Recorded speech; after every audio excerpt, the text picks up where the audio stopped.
और इस वक्त दिल्ली प्रोटेस्ट से जुड़ी हुई एक और बड़ी खबर मिल रही है। फूड डिलीवरी सेवाओं पर भी अब रोक लगा दी गई है।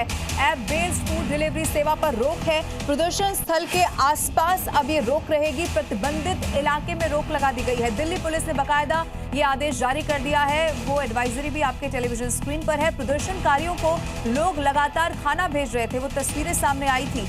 ऑनलाइन फूड ऑर्डर किया जा रहा था, उन तक पहुंच रहा था, लेकिन अब इस पर रोक लगा दी है दिल्ली पुलिस ने।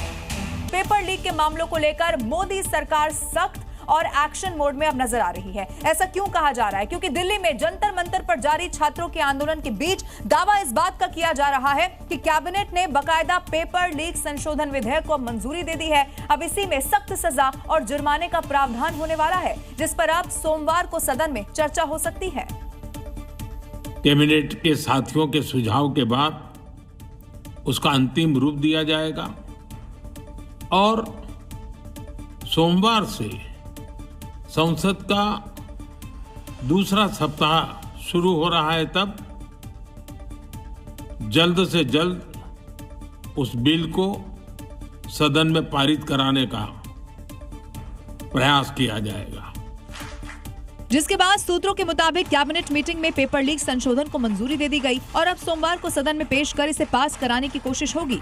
इस नए विधेयक के तहत फास्ट ट्रैक कोर्ट को 3 महीने में फैसला सुनाना होगा। 5 से 10 साल तक की सजा का प्रावधान किया जा सकता है, तो जुर्माना भी 10 लाख से बढ़ाकर 1 करोड़ तक किया जा सकता है। हालांकि विपक्ष और सीजेपी शिक्षा मंत्री धर्मेंद्र प्रधान के इस्तीफे की मांग को लेकर अड़ा हुआ है और इसी मांग को लेकर पिछले 5 दिनों से सदन की कार्यवाही चल नहीं पा रही। और अब आज जो कैबिनेट की महत्वपूर्ण बैठक हुई है, उससे जुड़ा हुआ एक अपडेट आपको बताती हूँ। इस बैठक में पेपर लीक बिल पर चर्चा होने की खबर है। गृह मंत्री ने संशोधन विधेयक की डिटेल यहाँ पर रखी है, जानकारी दी गई है। धर्मेंद्र प्रधान ने कांग्रेस पर सवाल उठाए हैं। राजीव गांधी के समय ऐसे बिल पर बात हुई थी, ये कहा गया है। कांग्रेस बिल लाने में नाकाम रही, ये धर्मेंद्र प्रधान ने कहा।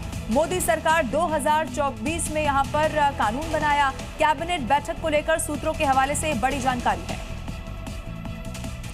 इधर सरकार और सीजेपी के बीच एक बार फिर से बातचीत हुई है। करीब 2 घंटे चली इस मुलाकात के बाद अब जो सबकी निगाहें हैं वो शनिवार पर टिकी हुई हैं, जब एक बार फिर से बातचीत होने वाली है, क्योंकि 3 में से 2 मुद्दों पर सहमति बनती हुई नजर आ रही है। लेकिन धर्मेंद्र प्रधान के इस्तीफे पर अभी भी रार बना हुआ है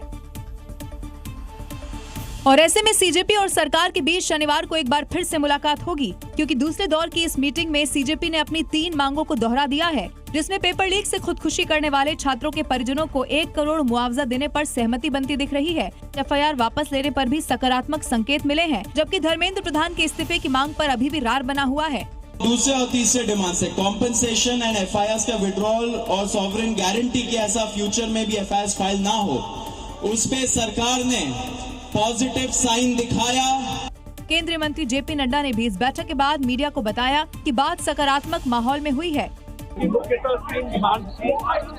और 5 सुधार हमने उनको कहा कि हम आपके साथ दोपहर बाद मिलेंगे और फिर हम आपसे